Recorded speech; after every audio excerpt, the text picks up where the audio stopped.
വേദപുസ്തകത്തിൽ പുതിയ നിയമത്തിൽ 21 ലേഖനങ്ങളുണ്ട്. ബൈബിൾ പുതിയ നിയമത്തിൽ 21 എഴുത്തുകൾ, കത്തുകൾ, ലേഖനങ്ങൾ ഉണ്ട്.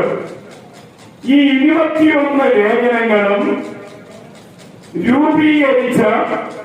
രൂപീകൃതമായ സ്ഥാപിച്ച പണിത ഈ ഭൂമിയിലെ സഭയ്ക്ക് വേണ്ടി എഴുതിയിട്ടുള്ളതാണ്. അതുകൊണ്ട് വാത്സല്യമുള്ള ദൈവമക്കളെ, നാം ഇന്ന് പ്രധാനം അറിയേണ്ടത് ഈ ലേഖനങ്ങൾ 21 മുഴുവനും നമുക്ക് വേണ്ടി എഴുതിയിരിക്കുകയാണ്. വിശ്വാസികൾക്ക് വേണ്ടി എഴുതിയിരിക്കുന്നതാണ്. അവിശ്വാസികൾക്ക് വേണ്ടി 21 ലേഖനങ്ങളും എഴുതിയിട്ടില്ല. 21 ലേഖനങ്ങളും എഴുതിയിരിക്കുന്നത് വിശ്വാസികൾക്ക് വേണ്ടി മാത്രമാണ് എന്നുള്ള അറിവോടുകൂടി നമ്മുടെ വിശുദ്ധ വേദപുസ്തക ചിന്തയിലേക്ക് കടന്നു പോവുകയാണ്. പുതിയ നിയമത്തിൽ അപ്പോസ്തലനായ പൗലോസ് എഴുതിയ കൊലോസ്യർക്കുള്ള ലേഖനം 1-ാം അധ്യായം അതിന്റെ 28-ാം വാക്യം. കൊലോസ്യർക്ക് അപ്പോസ്തലനായ പൗലോസ് എഴുതിയ ലേഖനം 1-ാം അധ്യായം അതിന്റെ 28-ാം വാക്യം ഇങ്ങനെ എഴുതിയിരിക്കുന്നു: അവനെ ഞങ്ങൾ പ്രസംഗിക്കുന്നു, ഏതു മനുഷ്യനെയും ക്രിസ്തുവിൽ പൂർണ്ണനായി നിർത്തേണ്ടതിന്, ഏത് മനുഷ്യനെയും പ്രബോധിപ്പിക്കുകയും ഏത് മനുഷ്യനോടും സകല ജ്ഞാനത്തോടുകൂടെ ഉപദേശിക്കുകയും ചെയ്യുന്നു. പ്രിയ ദൈവമക്കളെ, അപ്പോസ്തലനായ പൗലോസ് ഈ വാക്യത്തിൽ പറയുന്നത് ഏതു മനുഷ്യനെയും ക്രിസ്തുവിൽ തികഞ്ഞവനായി നിർത്തുക.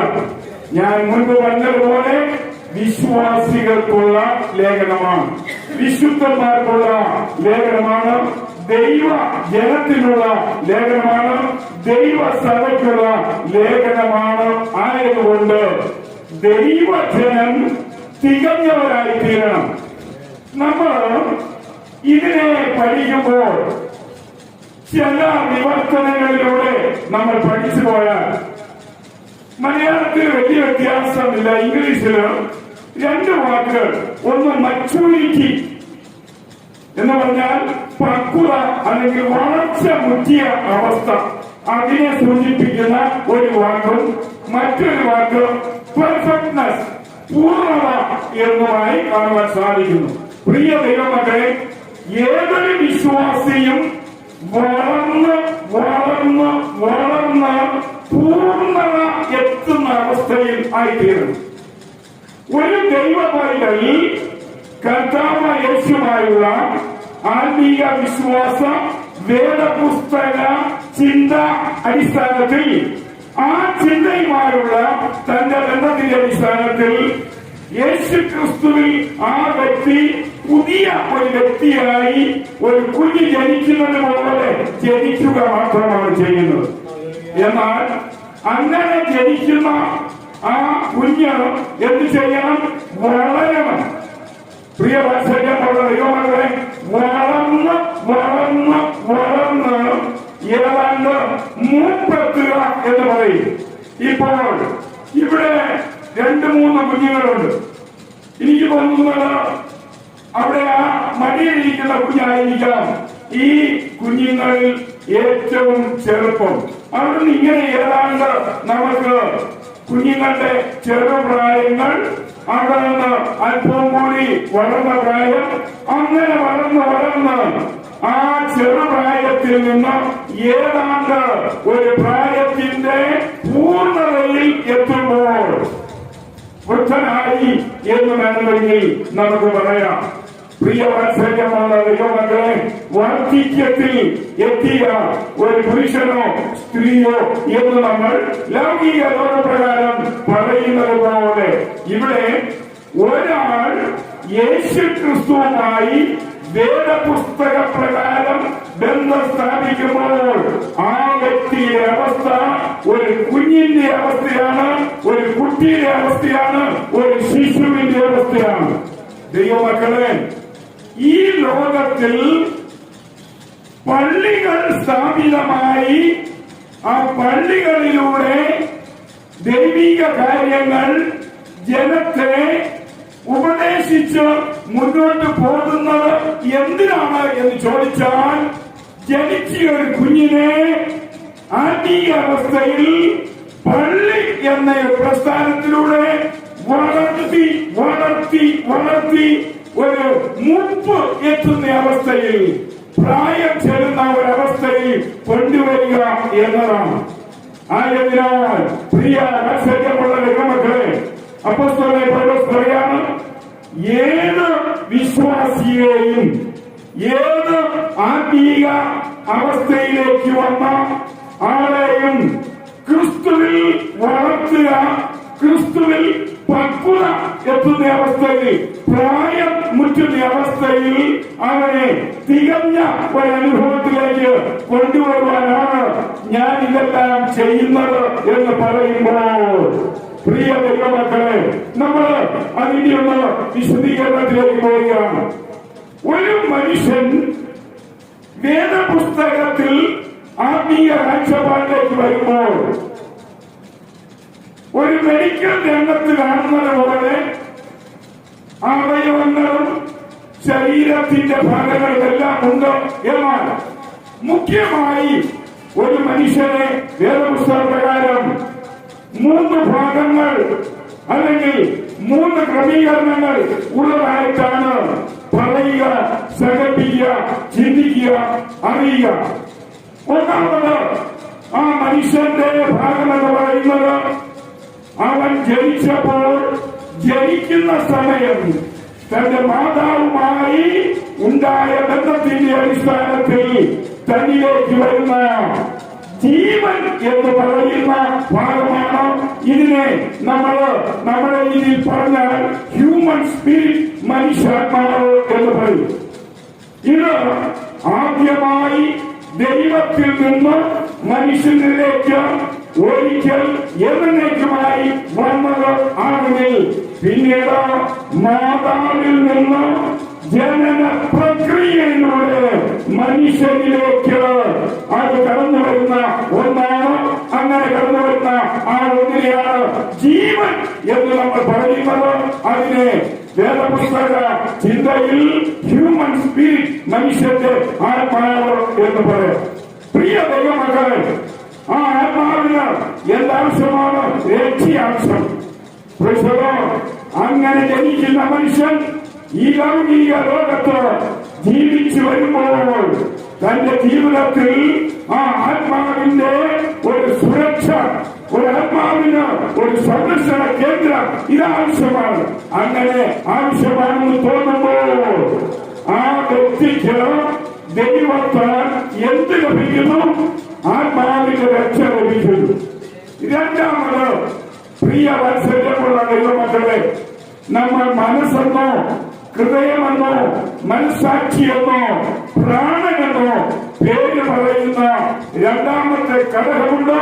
ആ രണ്ടാമത്തെ ഘടകത്തെ ഹ്യൂമൻ സോൾ, മനുഷ്യന്റെ പ്രാണൻ, മനുഷ്യന്റെ ദേഹി എന്ന് പറയുന്നു.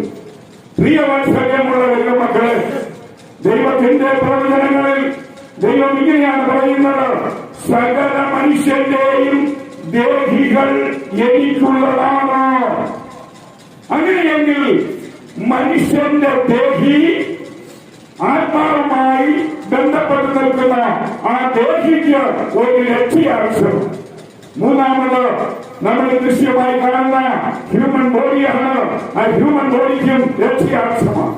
പ്രിയ ദൈവമക്കളെ, കൊലോസ്യലേഖനം 1-ാം അധ്യായം 28-ാം വാക്യത്തിൽ അപ്പോസ്തലനായ പൗലോസ് പറഞ്ഞത് ഇത് തന്നെയാണ്: നിങ്ങൾ പൂർണ്ണമായി തീരണം, നിങ്ങൾ സമ്പൂർണമായി തീരണം, നിങ്ങൾ പക്വതയുള്ളവരായി തീരണം, നിങ്ങൾ വളർച്ച പരിപൂർണതയിൽ എത്തിയവരായിരിക്കണം.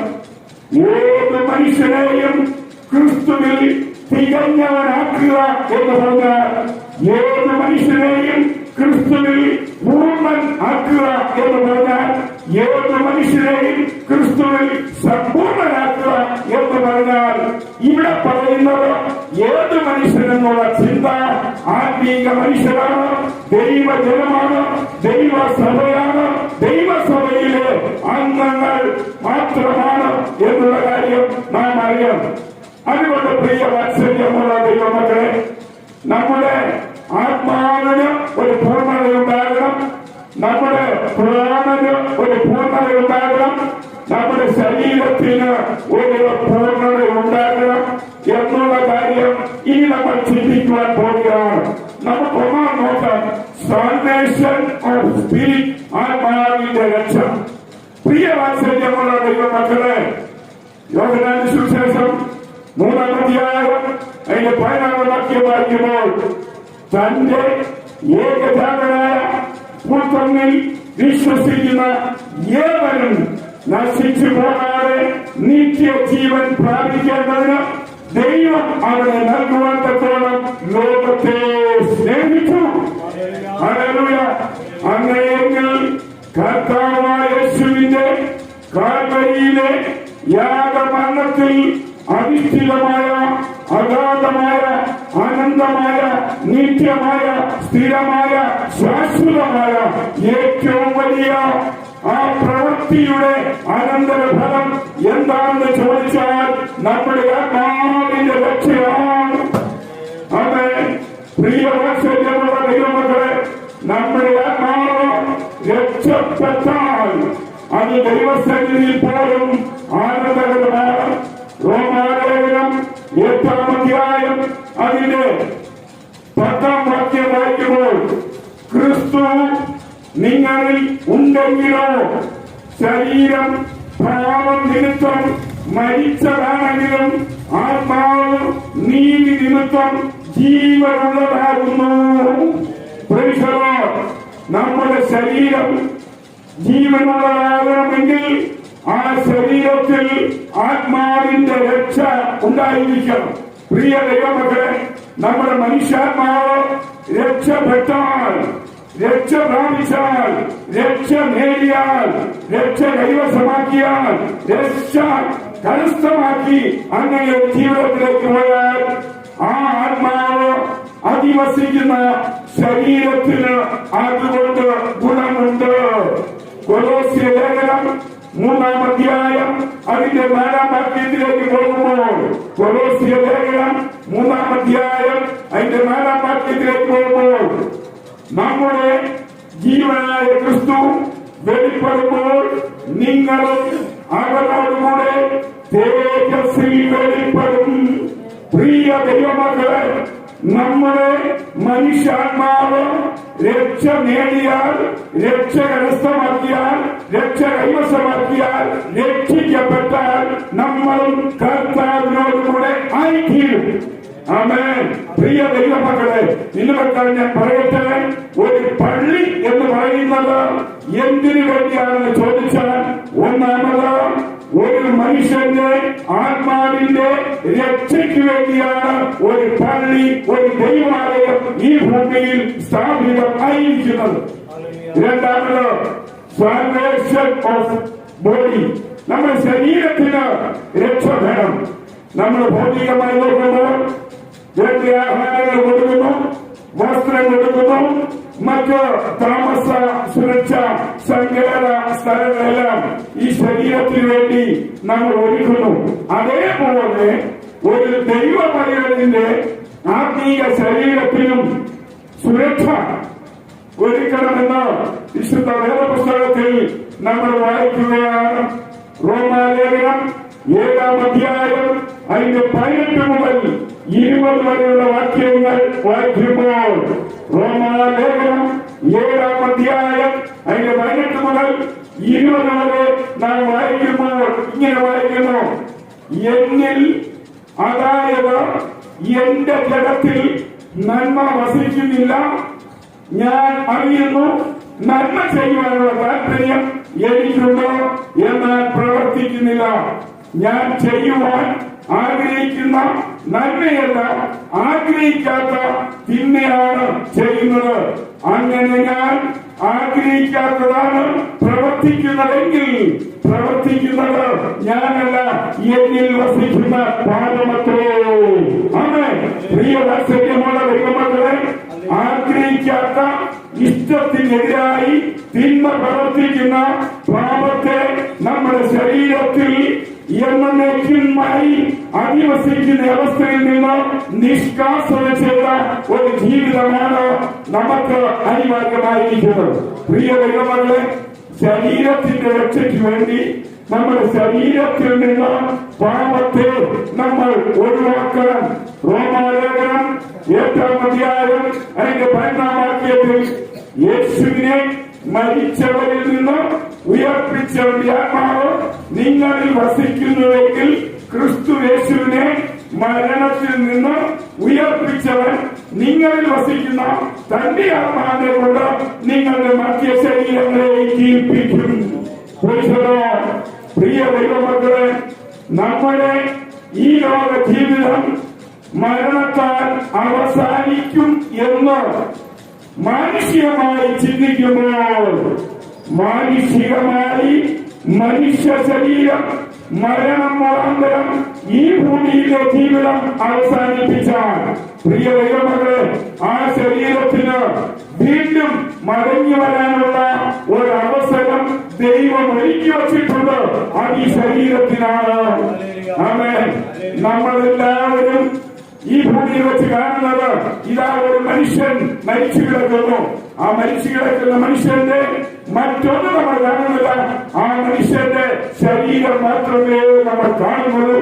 പിന്നീട് ആ ശരീരം എവിടെയെങ്കിലും മരണം ചെയ്താൽ, പ്രിയ ദൈവമക്കളെ, ആ ശരീരം നമ്മൾ കാണുന്നില്ല. എന്നാൽ വിശുദ്ധ ബൈബിൾ പറയുന്നു, ആ ശരീരം ഇനി ഒരിക്കൽ കാണുന്ന അവസ്ഥയിൽ ദൈവം മടക്കി വരുത്തുമ്പോൾ ആ മടക്കി വരുത്തുന്ന ആ പ്രവൃത്തിയാണ് ബോഡി സാൽവേഷൻ, ശരീരരക്ഷ എന്ന് നമ്മൾ പറയുക. പ്രിയ ദൈവമക്കളെ, നമ്മുടെ വിശ്വാസം വ്യർത്ഥമാകരുത്, നമ്മുടെ ആത്മീയത വ്യർത്ഥമാകരുത്, നമ്മൾ യേശുവിനെ അനുഗമിക്കുന്നത് വ്യർത്ഥമാകരുത്. ഒരു പള്ളി എന്ന ചിന്ത നമ്മളിൽ നിഷ്ക്രിയമാകരുത്, അത് ക്രിയാത്മകമായിരിക്കണം. പ്രിയ വാത്സല്യമുള്ള ദൈവമക്കളെ, എവിടെയായിരുന്നാലും നമ്മുടെ മനസ്സിൽ ആ ഒരു ചിന്തയുണ്ടായിരിക്കണം. നിങ്ങൾ എന്നെ പോലെ കണ്ടുകാണും, ഈ പ്രാവശ്യത്തെ അമേരിക്കൻ പ്രസിഡന്റ് തെരഞ്ഞെടുപ്പ് അല്ലെങ്കിൽ പോലും ലോകത്തിലെ ഏറ്റവും പ്രധാനപ്പെട്ട ഒരു ഇലക്ഷൻ എന്ന് പറയുന്ന അമേരിക്കൻ പ്രസിഡന്റ് തെരഞ്ഞെടുപ്പാണ്. നിങ്ങൾ കണ്ടു കാണുമല്ലോ. നിങ്ങളൊന്ന് കൈ വെക്കണമേ. ഡൊണാൾഡ് ട്രംപ് ഇതിന്റെ ഇത്രയും കൂടെ അല്ലെങ്കിൽ ഇതിന്റെ പകുതിയും കൂടെ വലിപ്പമുള്ള ബൈബിള് എടുത്തുകൊണ്ട് ഇങ്ങനെ നിൽക്കുന്നത് നിങ്ങൾ കണ്ടോ? നിങ്ങൾ ആരെങ്കിലും കണ്ടായിരുന്നു?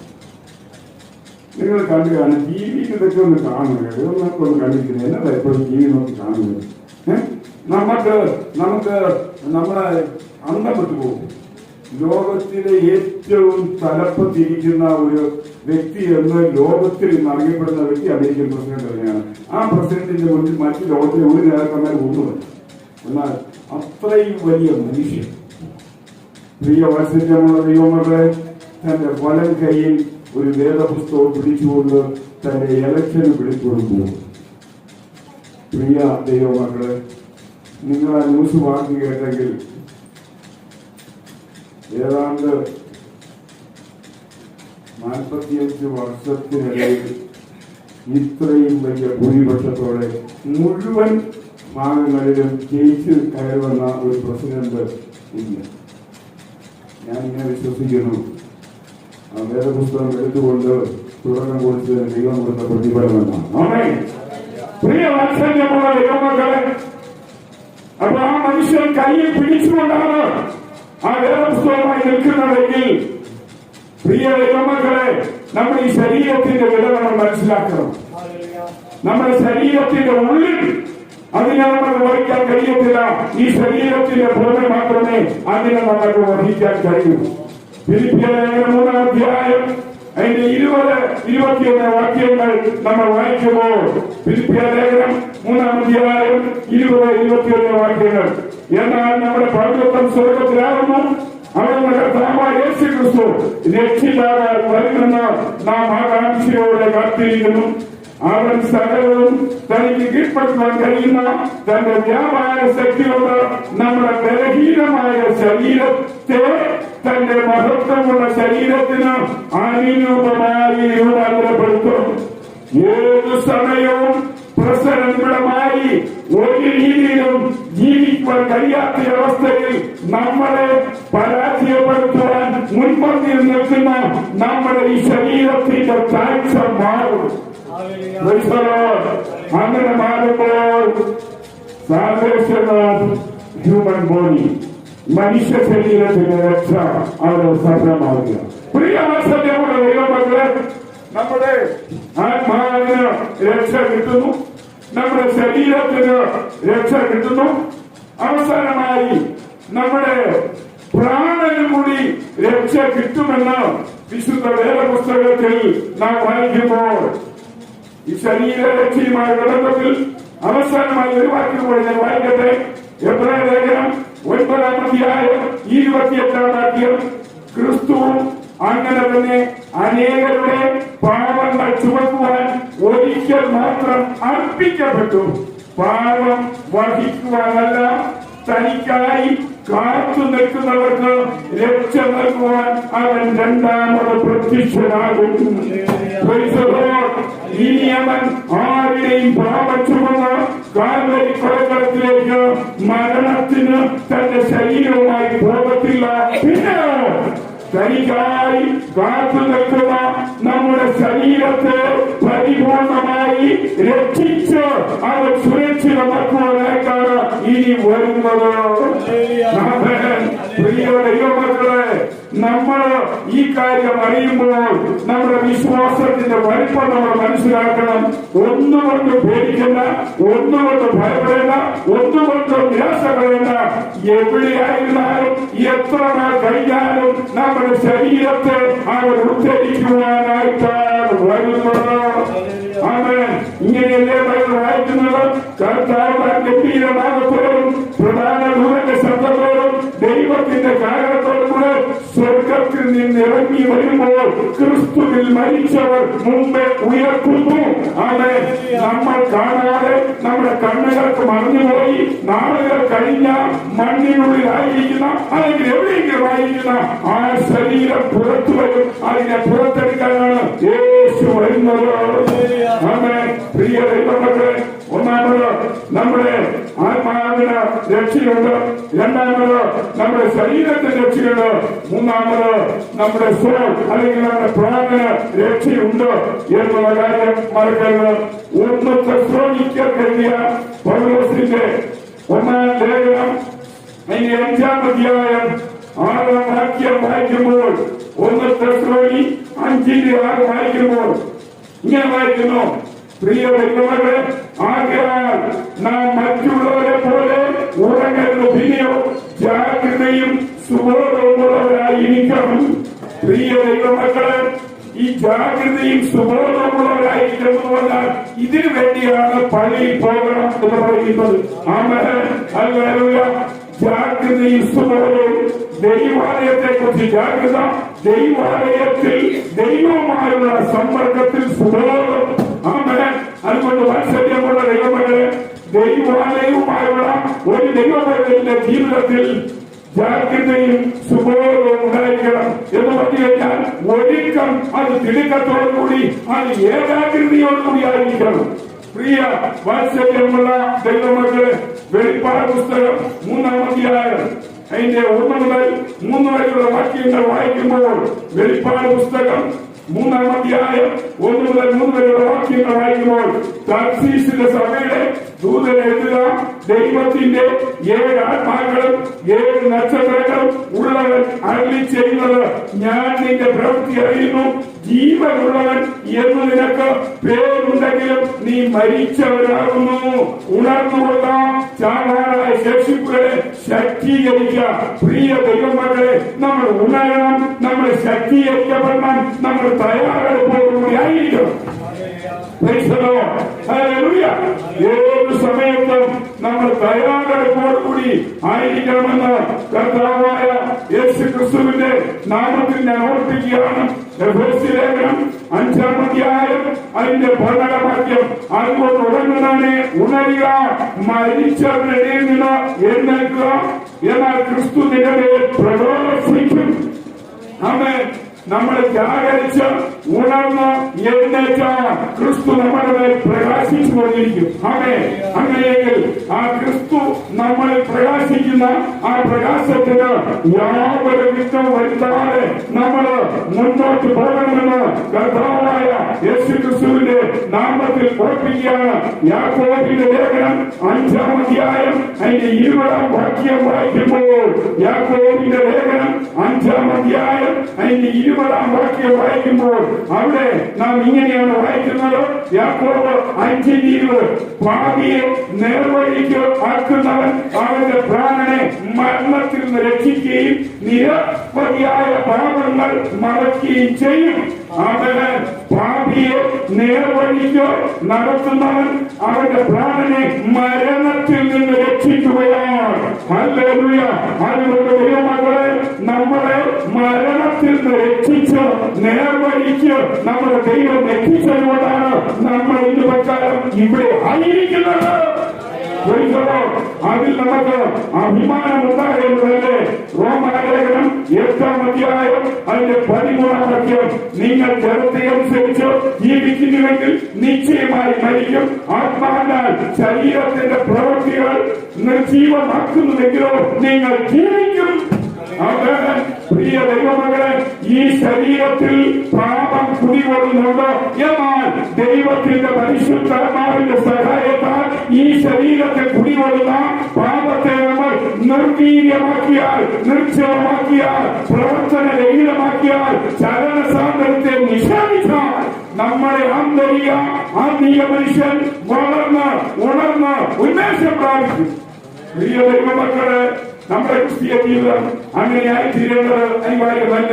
മറക്കരുത്, ബൈബിളിൽ പറയുകയാണ്, every believer's person in Christ. ഏത് വിശ്വാസിയെയും ക്രിസ്തുവിൽ തികഞ്ഞവനാക്കുക, ക്രിസ്തുവിൽ പ്രായത്തിന്റെ പൂർണ്ണതയിൽ എത്തിക്കുക. ആമേൻ. നമ്മള് ദൈവാലയവുമായുള്ള ബന്ധത്തിൽ ഇത് ചിന്തിച്ചാൽ നമ്മുടെ ദൈവാലയ ജീവിത ബന്ധത്തിലാണ് നമ്മൾ ക്രിസ്തുവിൽ തികഞ്ഞവനായി, നിറഞ്ഞവനായി, പൂർണ്ണനായി, പരിപൂർണനായി വളർച്ചയുടെ പക്വതയിൽ, വളർച്ചയുടെ മുമ്പിൽ എത്തിച്ചേരുക.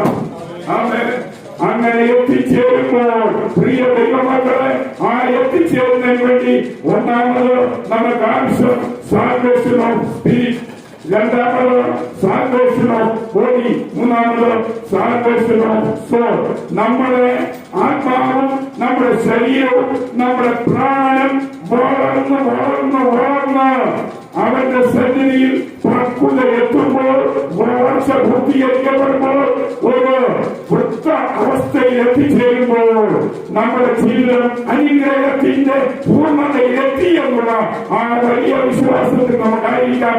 അങ്ങനെ ആയിരിക്കുന്ന അവസ്ഥയിലാണ് ബൈബിൾ പറയുന്നത്, ഏത് മനുഷ്യനെയും ക്രിസ്തുവിൽ തികഞ്ഞവരായി നിർത്താം. അതുകൊണ്ട് ഞാൻ പറയട്ടെ, വേദപുസ്തകം മുഖാന്തരം ഒരു പള്ളി ഈ ഭൂമിയിൽ നിലനിൽക്കുന്നതിന്റെ സാരം എന്താണെന്ന് ചോദിച്ചാൽ, പള്ളിയിൽ വരുന്ന ഏതൊരു വ്യക്തിയെയും വേദപുസ്തകപ്രകാരം പൂർണ്ണനായി, തികഞ്ഞവനായി, നിറമുള്ളവനായി, പരിപൂർണനായി ക്രിസ്തുവിൽ നിലനിർത്തുക എന്നുള്ള ഉദ്ദേശമാകിയാൽ നമ്മളും ആ ഉദ്ദേശ ലക്ഷ്യത്തോടെ നമ്മൾ ദൈവാലയ ചിന്താഗതിയിൽ മുന്നോട്ട് പോകണമെന്ന് കർത്താവിന്റെ നാമ നാമത്തിൽ ഞാൻ ഓർപ്പിക്കുകയാണ്. അതുകൊണ്ട് ഒരിക്കലും ഒരിക്കലും ഒരിക്കലും വേദപുസ്തകം മറക്കരുത്, ദൈവാലയം മറക്കരുത്, നമ്മുടെ വളർച്ചയുടെ പൂർത്തീകരണം മറക്കരുത്. ആമേൻ. സുപ്രഭാതത്തിൽ ദൂതമേ